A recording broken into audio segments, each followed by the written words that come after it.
feature, but it will clear the way to more sunshine as we end the week and also colder conditions.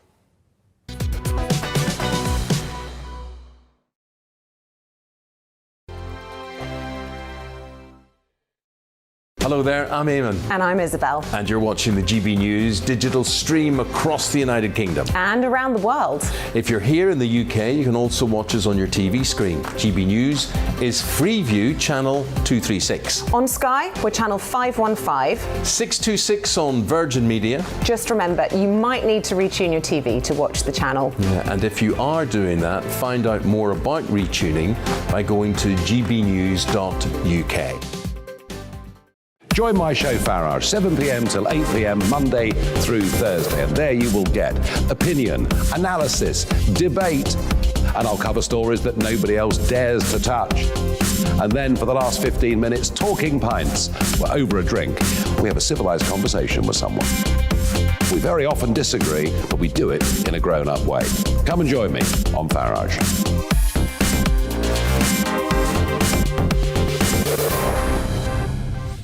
I'm Dan Wootton. Join me Monday to Thursday from 9 to 11 for the feistiest and most fun news debate on TV, where free speech reigns. I'll bring you a sharp take on the day's biggest stories, bombshell newsmaker interviews, and A-list guests. And I guarantee you, no spin, no bias, no censorship, and no reason to go to bed. That's Dan Wootton tonight, Monday to Thursdays from 9 on GB News.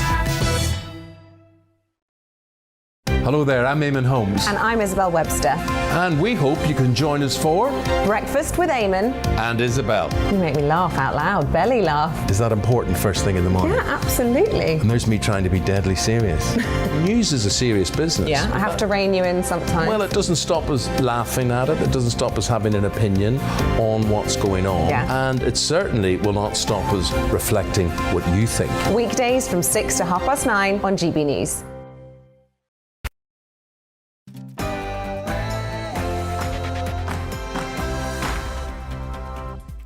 Hello and welcome to The Briefing with me, Gloria De Piero. Lots coming up today as Partygate rumbles on. I'll speak to two Conservative MPs on what the Prime Minister has to do to win back voters' trust and also some of the laws that they are both trying to change. Plus, a Labour MP will outline how she thinks the UK's immigration system can be made fairer, and the DUP's Jim Shannon, who broke down in tears in Parliament last week. We'll be talking to him about that and on his plan to have life-saving defibrillators in all public spaces. But first, it's the news with Rosie.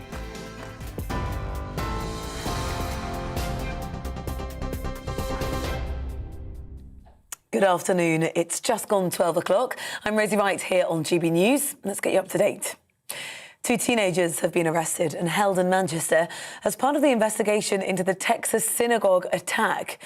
Malik Faisal Akram, a British man from Blackburn in Lancashire, was shot dead by FBI after holding people hostage in a 10-hour standoff on Saturday. The four hostages he held at Congregation Beth Israel in Colleyville were unharmed. President Biden said it was an act of terror. The Prime Minister has reportedly been interviewed by Sue Gray as part of her investigation into Partygate allegations. The Telegraph says Boris Johnson has shared what he knows with the senior civil servant as she prepares to publish her report into number 10 coronavirus rule-breaking as soon as this week. Ms Gray is looking into several possible events, including that Bring Your Own Booze garden party in May of 2020. Labour's Shadow Secretary, Lucy Powell, defended the Labour Party's leader, Sir Keir Starmer, on GB News after a photograph emerged of him drinking with staff in a constituency office last year. I don't think you can compare that in any way at all from the industrial scale, the wide culture of regularly and in a preemptive way with invites, with trestle tables being put out, with wine fridges being stocked up, the industrial scale of partying gatherings that we saw, that we've seen through in Downing Street, and also the cover-up and lies that we've seen subsequently. 40,000 16 and 17-year-olds in England are now able to get their COVID booster jabs. Also, clinically vulnerable 12 to 15-year-olds who are most at risk from coronavirus are also available to get their third injection. and a significant rule change for those who test positive for COVID-19 in England. From today, the self-isolation period has been cut from a minimum of 7 days to 5 full days, as long as people test negative on days 5 and 6. Spectators in Scotland are now allowed back in the stands as COVID restrictions for large outdoor public events are relaxed. Previously, the number of people who could attend an outdoor event was limited to a maximum of 500. Restrictions on indoor sports events are still in place. Amazon has reversed its decision to stop accepting Visa credit cards on its website. The move was meant to take effect from January the 19th due to a dispute with Visa over payment fees. Well, in an email to customers, the online retailer said it was working closely with Visa on a potential solution. An 18-year-old from Bracknell has been reported missing after not returning from a night out on Saturday. Marnie Clayton was last seen leaving Attic nightclub in Windsor at 2 a.m. on Sunday morning. She's approximately 5'3". She's got brown hair, slim build, and was seen wearing a grey-coloured dress. In Tonga, a British woman has been reported missing after she was washed away in Saturday's tsunami. New Zealand state media reports say Angela Glover, who runs a dog rescue shelter, was swept away with her dogs while her husband managed to hold on to a tree. A volcanic eruption which triggered the tsunami has blanketed the Pacific Islands in ash, cut power and severed communications. New Zealand has sent a surveillance plane to Tonga to assess the damage, and they also plan to send essential supplies, including drinking water, to the affected areas. Katie Greenwood is from the International Federation of Red Cross. She spoke to GBNews and she says 80,000 people have been affected. The majority of the population in Tonga relies on rainwater for their drinking water and for their water usage.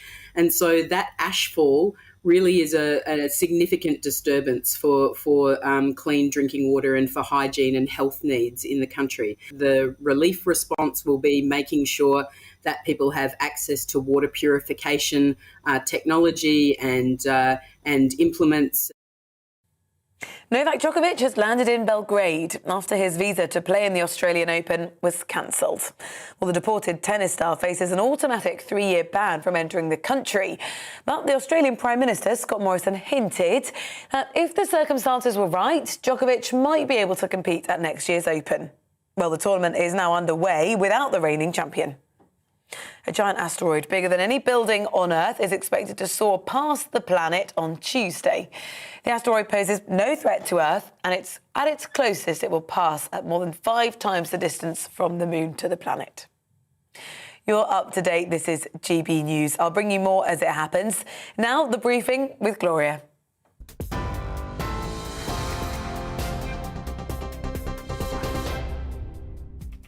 Coming up this hour on The Briefing, what does Boris Johnson need to do if he's to win back voters' trust? I'll be speaking to 2 Tory MPs to find out what they think. One of them is the Darlington MP, Peter Gibson, who's behind a move to improve passenger safety for taxi and minicab users. Of course, we'll be speaking to him about that.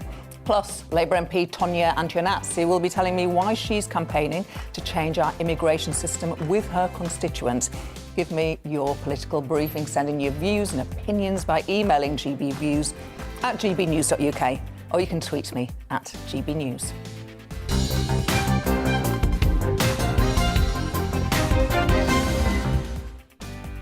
So while we wait for that report by top civil servant Sue Gray on the various parties that have taken place at Downing Street during lockdowns, Operation Saving Big Dog is apparently underway, as is Operation Red Meat, where the government will be dripping big announcements to get Tory MPs and, crucially, the country back on side. Well, joining me in the studio is Tom Harwood, our political correspondent. Hi, Tom. Good to see you. Tell us the latest on the Downing Street fight back. Well, this is an incredibly important moment for Number 10. They've seen 6 Conservative MPs publicly say now that the Prime Minister should go, that his time is up. Now, that's around 1% of the Tory MP, or 1.5% of Tory MPs, so it's not a huge amount, but the crucial question is there are many, many Tory MPs who are now saying we don't want to prejudge the Sue Gray investigation. If that were to come out, then they would have to put their cards on the table. So those that are saying, I don't want to say anything until the Sue Gray report, they need to be won over. And so what we're seeing now is really fervent activity from Number 10, trying to throw some red meat, as you rightly said, to the Tory backbenchers. And this includes this 2-year freeze on the BBC licence fee, helping with the cost of living, but also pointing to something that Tory backbencher Peter Bone said in the last PMQs, asking for the abolition of the licence fee. That seems to be potentially eking closer, and also sending in the Navy to the Channel to try and deal with those migrant crossings. Well, these are some really quite fervent, really quite Tory policies. And a lot of the criticism around how Number 10 has been acting in the last 2 years is it doesn't seem to have been that conservative in many ways. For a government that won an 80-seat majority, where is the sort of radical reform, the sort of Thatcherite-style reform that you might have expected from a government with that style majority? And I think that a lot of Conservative MPs are feeling out of touch with Number 10, feeling like Number 10 isn't speaking for them, not just over Partygate, although that was the straw that broke the camel's back, but to some extent, the way that Number 10 had been acting for the previous 2 years had been really leading up to this moment. You mentioned the Sue Gray report. What's the timing? When will we get that report? Any idea? We were expecting it in the first half of this week. Of course, this is all rumour. There is no official timescale. Although with those new revelations that came at the end of last week, there seems to be a suggestion now that this may be a little bit later, that it might come towards the end of this week, even a suggestion that it might come next week. Now, I think that no one wants it to drag on for another week, to have all these drips of stories as we see in the run-up to the report, but also this sort of suspended animation whereby the Prime Minister doesn't answer so many questions surrounding it because he says we want to wait for this report. So I think in everyone on all sides of the House, it's in their interests to have this report sooner rather than later. There have been some reports today that the Prime Minister has now been spoken to Sue by Sue Gray. And so that might suggest that things are reaching a bit of an endgame when it comes to this report. We look forward to it. Thank you as ever, Tom. Thank you. Now, how do we make sure that taxis and minicabs are safe for us to travel in? Conservative MP for Darlington is proposing a new law this week to make them safer. And he joins us now. Peter, hello. I think it's the first time we've chatted on this show. You're very welcome. It is, Gloria. Good to meet you. So we're talking about transport, and I promise you that the bulk of the interview will be about the measures that you are proposing. But are you on board the Save Boris Johnson Express? Well, let me just say this to you, Gloria. I wouldn't have this job as the MP for Darlington were it not for the Prime Minister. He has delivered on manifesto pledges. We got Brexit done. And I can't think of a tougher job in the world than we have faced over the last 2 years. And I think he's done an absolutely remarkable job steering the government over the last 2 years. He was right to apologise last week, and it's right that we now wait to see what Sue Gray's report actually says. 6 of your colleagues have publicly called on him to resign. What do you say to them? Well, it was interesting listening to Tom there. It's less than 2% of the parliamentary party. And I, like many of my colleagues, have spent time in the constituency over the weekend speaking with people and taking the temperature of opinions. And people are rightly angry. I'm angry. I'm disappointed. You know, many family events that should have happened where you were able to go to. This is a smack in the face to them. So I understand and empathise with that anger. But that said, we must wait for the outcome of this report before we start to send letters to Graham Brady, jump on the media and start criticising the boss who got us to where we are and is delivering for our country. OK, thank you. Let's talk about the law that you want to change. In the broadest possible way, just give us it in a nutshell and tell us how you define an unsuitable driver. Well, we know that talking about laws is not necessarily sexy TV, but in essence, there are loopholes in our taxi licensing laws, whereby you can go to one local authority and be rejected for a taxi license and go to another local authority and be granted a taxi license. What my bill does is it closes those loopholes and enables and compulsory makes local authorities share data between them so that you can't circumnavigate that loophole. So if you go to another local authority and you've been rejected in one, the second local authority will know that you've been rejected by the other. So it's a very simple bill that tightens up that licensing of taxis and private hire vehicles around the country. And how do you define what makes somebody an unsuitable driver? Well, that still remains down to the controls of each individual local authority. So this is not about putting national standards in place. This is about making sure that data that is gathered by local authorities in terms of refusals, revocations, suspensions, etc., is shared with other local authorities. I think most right-thinking people would believe that if there was bad information that was about a bad driver, that other local authorities would have access to that. And when you talk to people about this, when I've talked to people about it, they can't believe that this loophole exists in the law. So this bill, backed by the government and backed by many former transport ministers who've been involved in this, cross-party support, are looking forward to getting this law tightened up on Friday, where we reach our third reading. And I was reading while I was doing my research about the case of Sian O'Callaghan, who was tragically murdered by a taxi driver. Just tell us about that case. I think it will bring what you're trying to do into reality, really.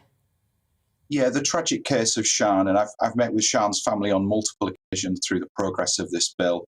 Sian was tragically murdered by a taxi driver, and this bill seeks to address part of the problems that come out by allowing people who shouldn't be driving taxis to stop them from doing so.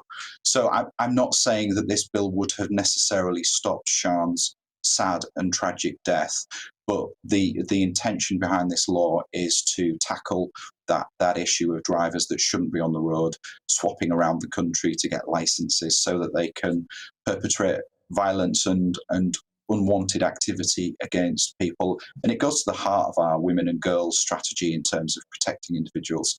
I mean, with the consent of Sian's family, I've sort of dubbed this effectively Sian's Law, because they've worked tirelessly along with the Susie Lamplugh Trust to get some changes to taxi licensing.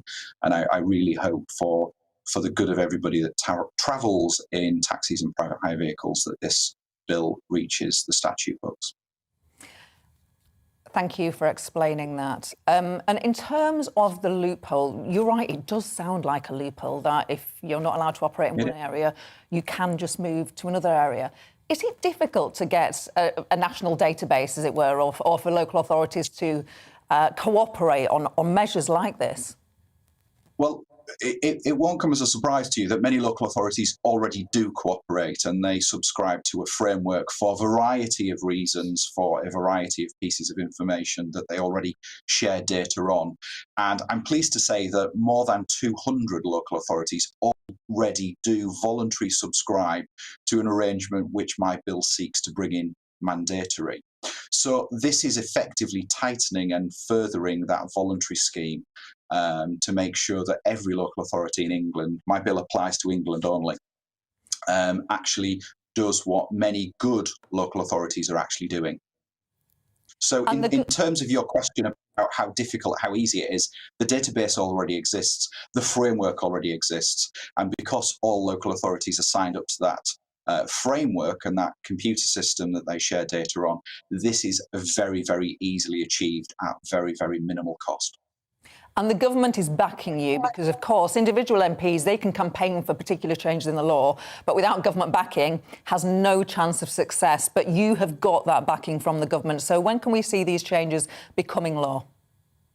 So I'm delighted that we've got government backing. As I say, many former transport ministers have done good work on this, Sir John Hayes, Nusrat Ghani, etc., and they've been pleased to support me. But as I say, this has got cross-party support.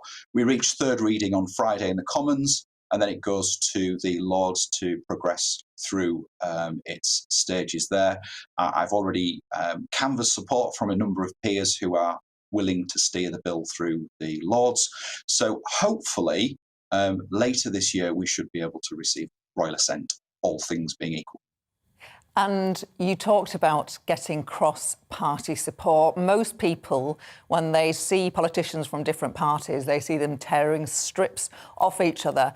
How valuable and how easy and how satisfying has it been to work across party on this? Gloria, I can tell you it's one of the best bits of working in this place. It's a weird and wonderful place, and in the chamber, the people on the other side of the chamber are effectively your enemies. But when it comes to working committee and private members' bills and APPGs, that cross-party working, that relationship that you build with colleagues from all different parts of our wonderful country, from all sorts of different political perspectives, is really satisfying. And I think that that's something that the public don't generally see, politicians working together across party. But I have to say I've had some fantastic engagement with colleagues on all sides of the House with regards to this. Everybody wants to see this happen. Conservative MP for Darlington, Peter Gibson, thank you for joining me, and I hope you come back again. It's been a pleasure to talk to you today. Thank you. Thanks, Gloria. All the very best. Next, the crackdown on the blood sport of hair coursing. I'll be joined by the Conservative MP behind the bid to introduce tougher measures. Before that, it's time for your weather. Hello again. Another fine winter's day for many of us. In fact, for much of the country, blue skies will prevail through the day before frost and fog return overnight. High pressure still dominating the weather across the UK, and it will be for some time. Weather fronts staying clear, generally speaking. And under that high pressure, plenty of sunshine actually for much of the country during the rest of the day. You can see that widespread sunshine across England, Wales, Northern Ireland, much of central and eastern Scotland as well. Just some cloudier skies there for the far north and west of Scotland, parts of northwest England, perhaps a few parts of the West Midlands. The cloud not really producing rain for the vast majority, and so it's going to be a dry and fine day with light winds and feeling pleasant enough in that sunshine, with temperatures not far from average for the time of year. Under clear skies, however, quite quickly temperatures will fall away as the sun goes down overnight, and as a result widespread fog will start to form, particularly across central and eastern parts of England as well as East Wales, where that fog will be dense in places and widely frosty. It will be -2, -3 Celsius in towns and cities, perhaps as low as -5 in some rural spots. Milder, though, for the far north as well as the west, and increasingly along the south coast we'll see cloud appear during Tuesday. That will help to lift the fog. I think the fog, though, will persist across parts of central and eastern England for some time before the more cloudy weather in the south and the west becomes extensive into the afternoon. Staying bright in the east, but rain starting to turn up across northern and western Scotland as well as Northern Ireland. Generally light and on and off during the daytime on Tuesday, but some heavier and more persistent rain moves south across Scotland overnight on Tuesday. Now, this is a weather front which will push south. It's not going to be a strong feature, but it will clear the way to more sunshine as we end the week and also colder conditions. I'm Liam Halligan. Join me every weekday at 1 p.m. for On the Money, your daily dose of economics, business and consumer news. I got 25 years experience covering economics and finance. We hold grown-up discussions with a host of experts who really know their stuff. We can't buy gas and store it. That was a mistake, wasn't it? I think it was a mistake. Even you, Liam, don't have a crystal ball. Inflation's a real threat.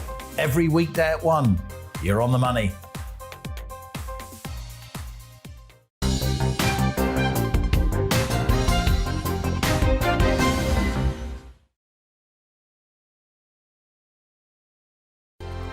Hello there, I'm Eamon. And I'm Isabel. And you're watching the GB News digital stream across the United Kingdom. And around the world. If you're here in the UK, you can also watch us on your TV screen. GB News is Freeview channel 236. On Sky, we're channel 515. 626 on Virgin Media. Just remember, you might need to retune your TV to watch the channel. Yeah, and if you are doing that, find out more about retuning by going to gbnews.uk. Join my show Farage, 7 p.m. till 8 p.m. Monday through Thursday, and there you will get opinion, analysis, debate, and I'll cover stories that nobody else dares to touch. And then for the last 15 minutes, talking pints. We're over a drink. We have a civilized conversation with someone. We very often disagree, but we do it in a grown-up way. Come and join me on Farage.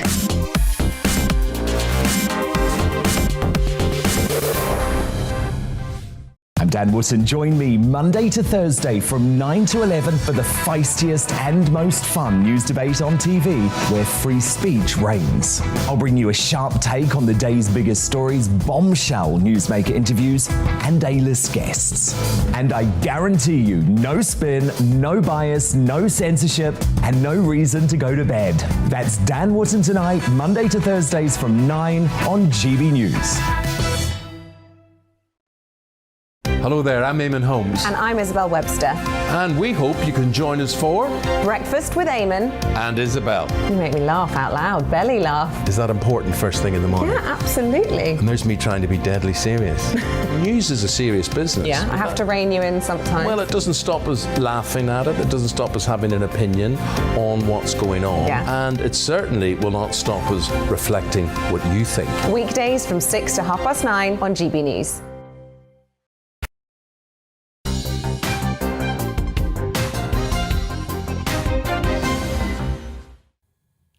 Now, this week we expect to see measures to introduce tougher sentences on those who take part in hair coursing becoming law. Richard Fuller, the MP for North East Bedfordshire, launched the campaign for this, and it was Richard who introduced that private member's bill as an individual member of Parliament on hair coursing, and he's with us now in the studio. You will forgive me, Richard. Welcome to the show, first of all, I should say. Thank you. You will forgive me for just asking a question about your party's woes at the moment. I thought you might. I think even my constituents would say, why is our MP talking about hairs rather than what's been going on at number 10? Are you on board with the project to Operation Big Dog, the mission to save Boris Johnson?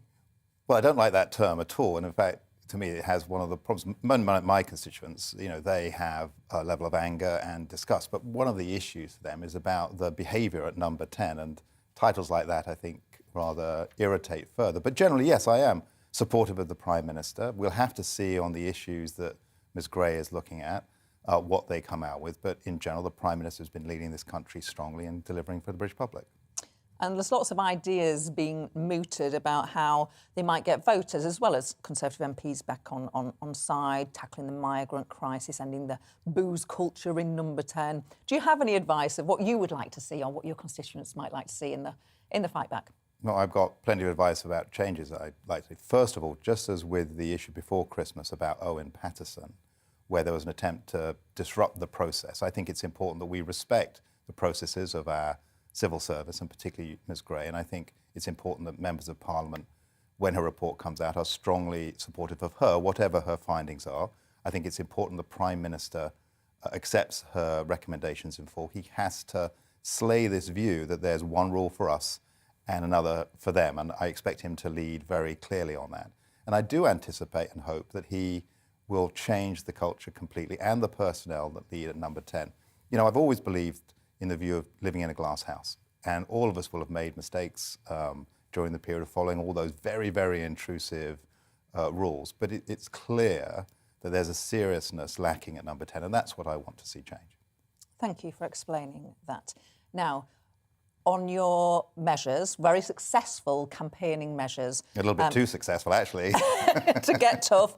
On hair coursing, just explain what hair coursing is. It's illegal. It's a blood sport, isn't it? It is, and it essentially means people usually trespassing on land, bringing dogs, greyhounds and other sight hounds, so that they can set the dogs off to chase after hares and kill hares, and to do so making money. And so there's issues of trespass, animal cruelty, crime, and gambling, which this bill seeks to try and improve the powers the police have to try and stamp this out. And in my constituency of North East Bedfordshire, one of the reasons why I put the bill forward was a lot of those constituents are quite isolated. When these events occur, they've got no one to turn to but themselves, because by the time the police get there, often the people will have gone who are doing that hair coursing, and they're just left with the damage and the cruelty to animals on their land. But if it's illegal, is it that the law needs to be tightened up? It is. I mean, what I've heard consistently through this,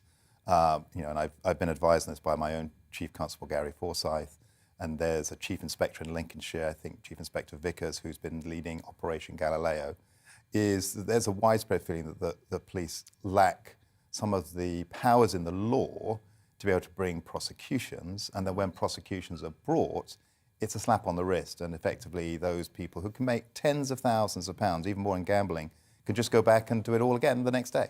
Really? I had no idea about this. I'm really pleased about your measures, because it's enabled me to learn about this. So people, who does this? So, I mean, it's interesting, isn't it? Because if you live in a town or a city, you probably don't know about, you know about drug dealing on your street corner, and you're worried about drug dealing, your kids outside.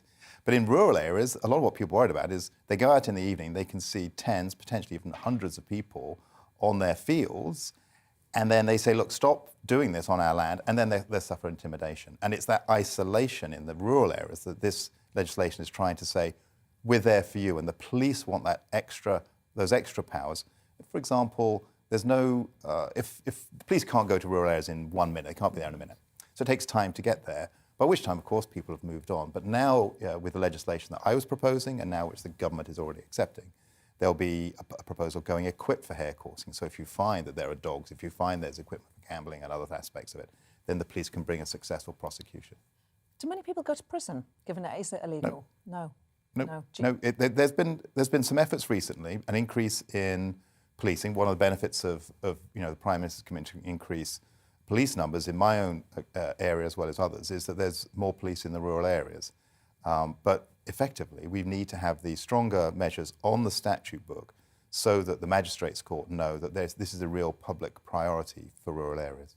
And you have been successful at campaigning, as you said, because government are backing it. It's going to become law. But how long does it take? How long is the process between you getting Parliament to vote for something and then the measures that you want enacted are in force? Well, there's been a lot of effort by members of Parliament, both in this Parliament and in earlier Parliaments. And yes, we've got government support, but even better, in the House of Lords just before Christmas, my local bishop, Bishop Allen of St Albans, he proposed very similar proposals in the House of Lords. And I think the government looked at that and thought, well, let's make something happen. So not only perhaps have we got government support, we may have even higher support for this protection of our wild hares, which I think is a very good thing to do. It's been a real pleasure to speak to you today. Thank you very much for coming in. I hope we see you on the show more, and congratulations on getting your campaign to become law. Thank you, Richard Fuller, Conservative MP for North East Bedfordshire. I'm going to be speaking with Labour MP Tonya Antionazzi and her constituent Tia Mallon, who are campaigning for a fairer immigration system in the UK. But first, it's the news with Rosie Wright.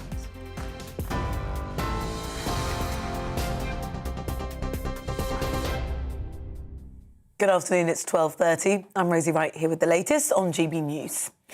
2 teenagers have been arrested and held in Manchester as part of the investigation into the Texas synagogue attack. Malik Faisal Akram, a British man from Blackburn in Lancashire, was shot dead by the FBI after holding people hostage in a 10-hour standoff on Saturday. The 4 hostages were held at Congregation Beth Israel in Colleyville. They were unharmed. Novak Djokovic has landed in Belgrade after his visa to play in the Australian Open was cancelled. Australian Prime Minister Scott Morrison hinted that if the circumstances were right, Djokovic could be spared Australia's 3-year ban and compete at next year's Open. The deported tennis star now faces the prospect of being denied entry to the French Open after a government official confirmed the new vaccination pass will be mandatory for international athletes. The energy price cap could rise by more than 50% this April to around £2,000 this year. That's an average increase of £700 per year for households. The analysis from the Resolution Foundation think tank says the number of families spending at least 10% of their budget on energy bills could triple as a result. An 18-year-old from Bracknell has been reported missing after not returning from a night out on Saturday. Marnie Clayton was last seen leaving Attic nightclub in Windsor at 2 a.m. on Sunday morning. She's approximately 5'3". She's got brown hair with a slim build, and she was wearing a grey-coloured dress.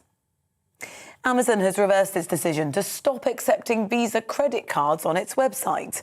Well, the move was meant to take effect from the 19th of January due to a dispute with Visa over payment fees. In an email to customers, the online retailer said it was working closely with Visa on a potential solution. You're up to date here on GB News. We're on your TV, online and DAB Plus radio. Shortly, back to the briefing with Gloria.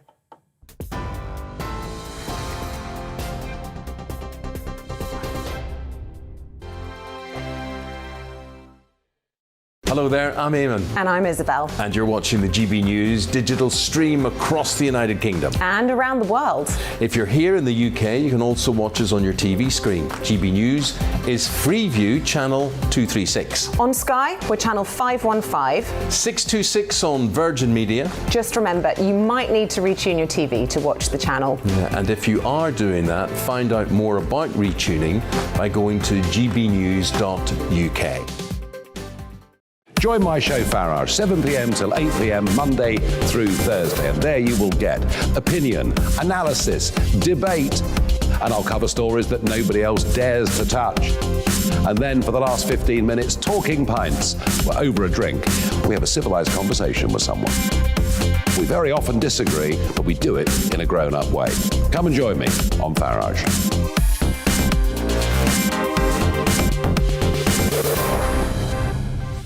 I'm Dan Wootton. Join me Monday to Thursday from 9 to 11 for the feistiest and most fun news debate on TV, where free speech reigns. I'll bring you a sharp take on the day's biggest stories, bombshell newsmaker interviews, and A-list guests. And I guarantee you, no spin, no bias, no censorship, and no reason to go to bed. That's Dan Wootton tonight, Monday to Thursdays from 9 on GB News.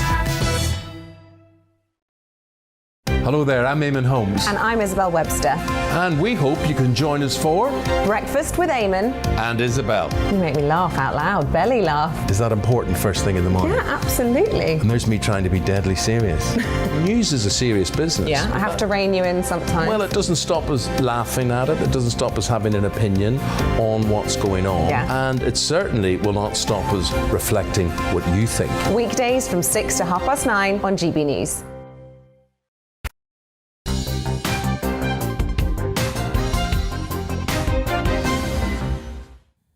It is time now for our weekly constituency surgery, where we bring together an MP and one of their constituents who are campaigning for change together on an issue. This week, we are talking about whether the immigration system is fair for those who have married someone from abroad. Joining me is Tia Mallon and her MP, Tonya Atunatsi. Welcome, both of you, to the show. Hi, Tia. Hello, Gloria. Hello there, nice to see you. I'm going to start with Tonya. Just explain to us, how did you meet each other? Well, as you know, MPs hold regular surgeries for their constituents, and I met Tia in one of my constituency surgeries, and she came to me with the issues that she had for her partner, well, her husband, to be reunited with her in Wales. And it was just heartbreaking. To be honest with you, Gloria, it was really quite traumatic because Tia was very distressed and the situation was impossible. Tia? Yes. Just explain to us what you do for a job and where you're from originally. So I am originally from South Africa, and I came to the UK 22 years ago now, in 2000. I trained as an anaesthetist in Wales, and I've been working as a consultant anaesthetist in Swansea since 2009. And you fell in love with a fellow South African and married That's him. correct. And of course you wanted to live with him. Just put it in your own words. When you met Sorry. And just yeah, we were introduced by sort of a common family friend, me and my husband, and we started writing to each other. He was teaching English in China at the time that we met, and our relationship developed, and we wanted to be together. So we decided that it would be best for him to join me in the UK. What happened then? Well, we applied for the visa for him to be able to join me in the UK, and everything seemed very straightforward, for us at least. So there are 3 requirements that one has to meet. So one is you have to, of course, give proof of the relationship to the Home Office. Then you have to give some financial evidence. So there's a minimum income requirement, which is actually set at a level that would exclude almost 50% of British workers from having a foreign national partner living with them in the UK. And then there's also English language requirement. So what happened was that we put all our evidence together. He passed an English test in China. Everything seemed perfectly fine. And then the visa was refused. And it was a complete and utter shock to us.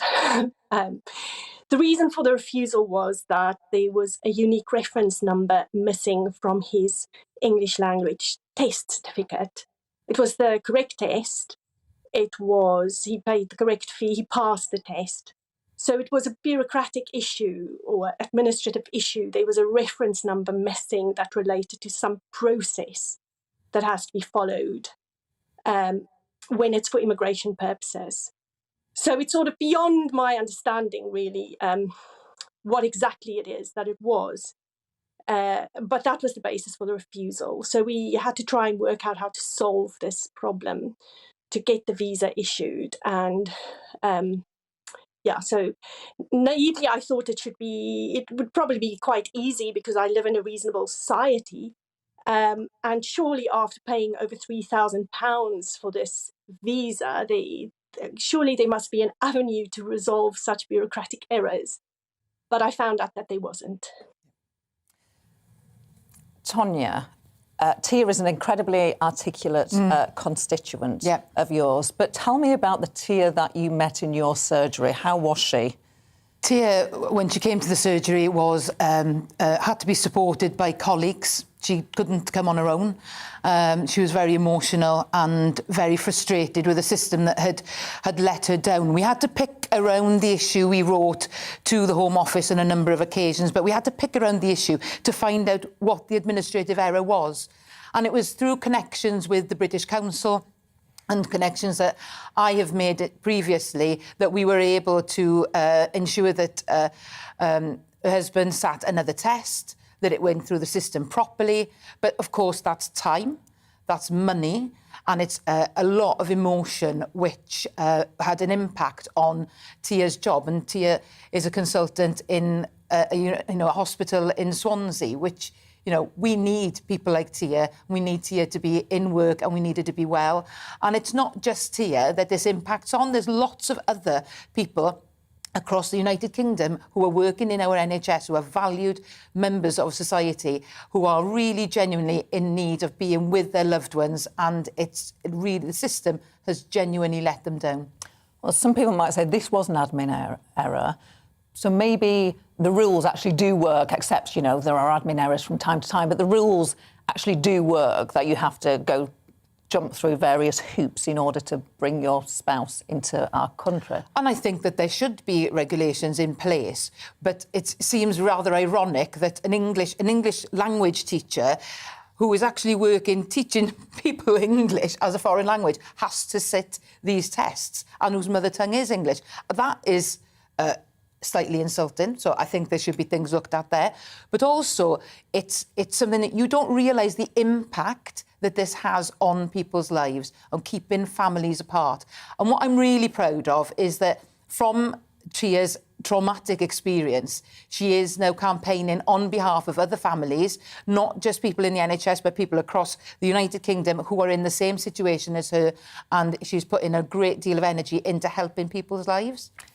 Tia, back to you. Do you think the system works? If it works properly, obviously it didn't work properly in your case, but partners, if you marry somebody from a different country, they have to earn a certain amount of money before they can move to our country. That is what the law of our land has determined. Are you comfortable with that? Not at all. In fact, for me, the trauma sat on two levels. So the one was the impact on my own life, the separation of my own family, the fact that I was without the support of my spouse during the first wave of the pandemic. I was unable to work. I was unable to sleep. I had an impossible problem to solve. I was looking for support and thinking about ways of getting support. Tonga and her team were absolutely amazing during this time. And I also reached out to Mental Health UK. Through them, I got in touch with the Joint Council for the Welfare of Immigrants, who is the charity that I ended up campaigning for and raising money for during 2021. And I also became part of another support group and campaign group called Reunite Families UK. And learning about the trauma that other families go to took it to a whole other level for me, to realise that, for me, because of my age, I'm established in a career, I have a good income, but there are other people who don't have an obstacle. They have a barrier, an impenetrable barrier from keeping their family apart. Now, this is the minimum income requirement, and it doesn't actually relate to the income of the foreign spouse. This is the income of the British citizen, and the income of the foreign spouse does not count. So it impacts disproportionately on younger people who are still on lower wages, women, and people who can't work full time, and people who live outside of the sort of the London area, areas where wages are generally lower. So it's inherently discriminatory. And this is the major obstacle in people's way, is this minimum income requirement. It puts burdens, financial burdens, emotional burdens, mental injury, and not even only burdens, but injury on people's lives. Tia, let's talk about something happy. You're reunited. Tell us how that happened, when it happened, how it is. Well, it was great to finally find a solution. It took 6 months. And yeah, it's wonderful when you can finally be reunited. And I will continue to campaign for others who have not had that happy moment yet, because it is worth it. I don't think there's real justification for keeping families apart. Really, for any reason. I think it has to be very carefully considered, the damage of these enforced separations. So I will keep on campaigning for that. And Tia's making her argument very powerfully. I suppose, there will be some people who use bogus marriages to get into our country. Yes. And you can see how some rules are needed to stop people using bogus marriages to come into the country. Look, absolutely, there are concerns.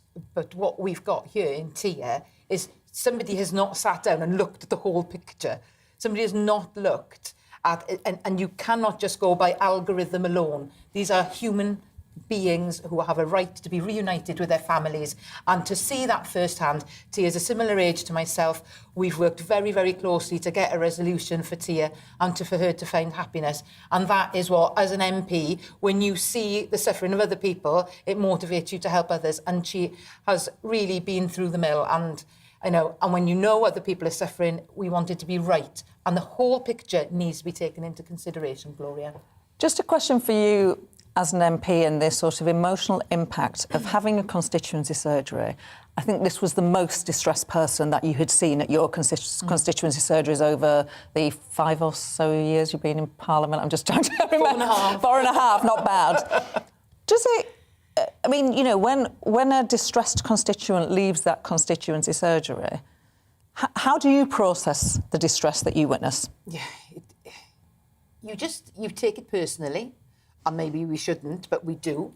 And I always try to put myself in somebody else's shoes and think, well, how would you get out of this? Now, Tia had already, as an intelligent woman, been trying to get out of this situation. She'd been looking at avenues. She'd done the paperwork, paid what she needed to do, had done everything properly herself. It's only when you hit the hurdle, and she was hitting her head against a brick wall. And that's why our role as MPs for our constituents is key, because you can find a way through by talking to somebody, having similar conversations with, cross-party, in the lobbies, as you know, Gloria. Those are those moments when you find solutions by having those conversations. And we had lots of conversations with people, and we found a way through. We found the hurdle, we worked it out. But not everybody thinks to go to their MP to get that assistance. And that is why it makes being an MP an absolutely fantastic job. Tia, what would you say to people who perhaps don't have issues like the one that you have experienced, but have an issue where they feel like they are banging their heads against a brick wall to get some justice. Why should they go to their MP? Because ultimately, you know, the MP is there to represent the constituents in Parliament, and if you don't ask, you don't get. So ask for help, and you know your MP will also, like Tonya said, discover things in society through constituents going to the MPs and making known what the obstacles and the barriers to life can be in society. And if there's a systemic problem, like with the family immigration, then you know it's an avenue to bring change, to make you know, your voice heard. If we don't speak, we can't be heard. It's as simple as that, really. Tia, it's a real pleasure to talk to you, and thank you to both of you for bringing this constituency surgery to life and explaining it. It's where we learn about issues every week. We've got one next Monday, and we've got them each. We try and do one each Monday. But thank you very much to both of you for joining us today. Thank you. Thank you. Now, artificial defibrillators can save your life. The proposals Jim Shannon is making is to put more defibrillators in public spaces. I'm pleased to welcome him back to the show. Jim, pleasure to have you back. Pleasure's mine entirely, Gloria. Lovely to see you as well. Pleasure. Thank you. Jim, before we talk about the law that you are trying to change, I just want to ask you about what happened in Parliament last week, when you wept in Parliament last week. Could you explain why to people who may not have seen what happened last week in Parliament? Well, I suppose, Gloria, I didn't set out to do that. That's a fact of the case. But I suppose it's all the things that were happening. And it was a question to the Paymaster General, who's a lovely man and gentleman.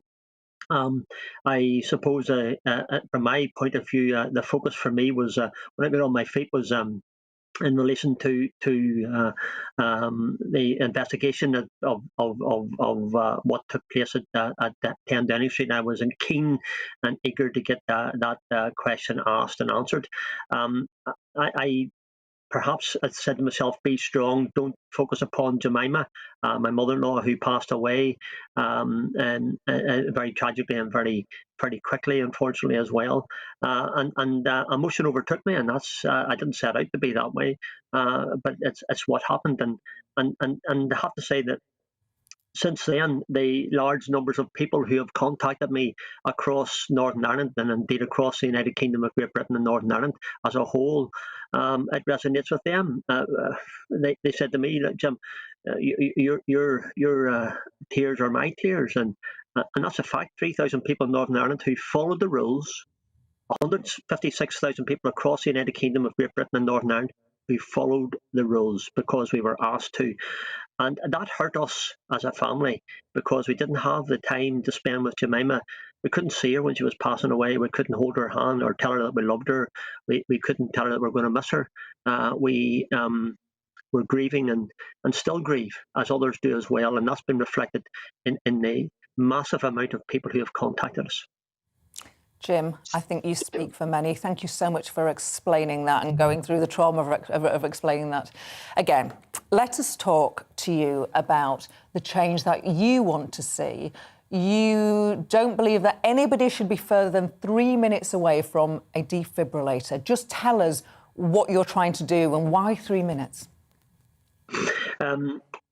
This is an absolutely crucial bill coming on Friday. Everyone will say their bill's crucial, but I believe ours can save lives. And that's what the purpose is. Is to have a defibrillator we've had contacts and discussions with the Minister of Health, Maria Caulfield, with the discussions with the Education Minister as well. And we've got both of them, I understand, to be acceptable to the principle of defibrillators in all schools, in health buildings, in service offices, in council offices, in leisure centres. The third part of this stool is the housing minister, and we spoke to him last week, and I understand that discussions will take place tomorrow with the minister in relation to that. Again, within the planning legislation that he's bringing forward, we wish to have a condition that any future planning applications, whether it be for an estate or housing development, be it for apartment block and a defibrillator, will be part of that, because it saves lives.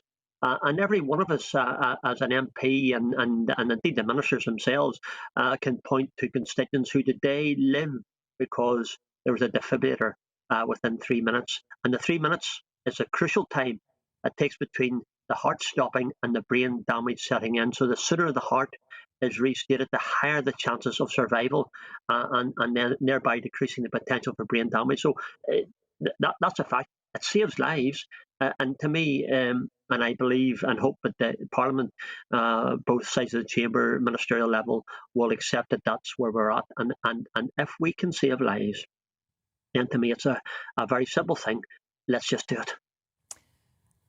Let's bring this issue to life, because I know in 2019 you met with Mark King of the Oliver King Foundation, named for his son Oliver. Tell us about Oliver.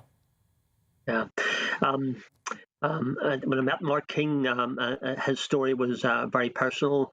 It was real to him, and I think that's the issue for us all. It's the reality of what happened.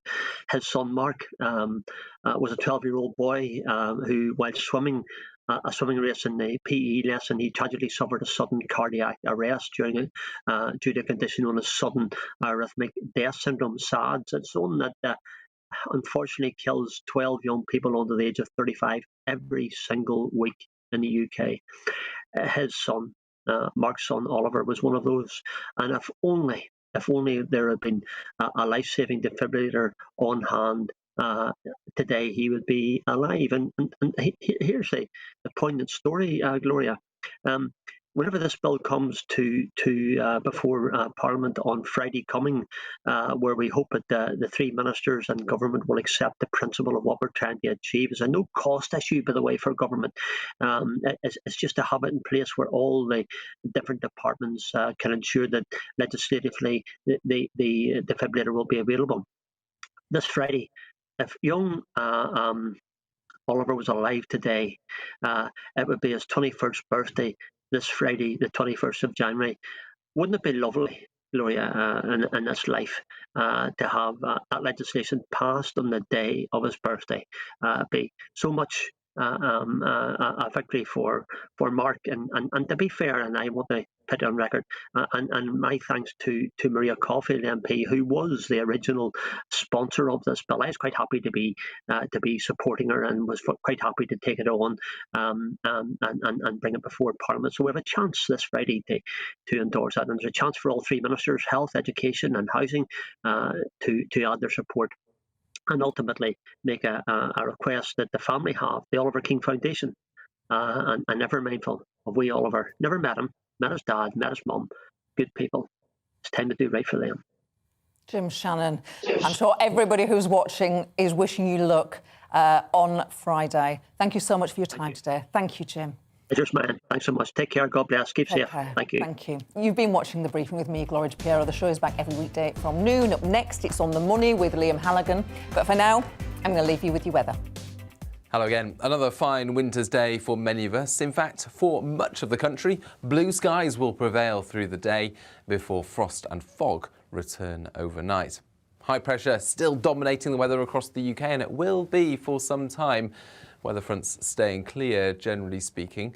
And under that high pressure, plenty of sunshine actually for much of the country during the rest of the day. You can see that widespread sunshine across England, Wales, North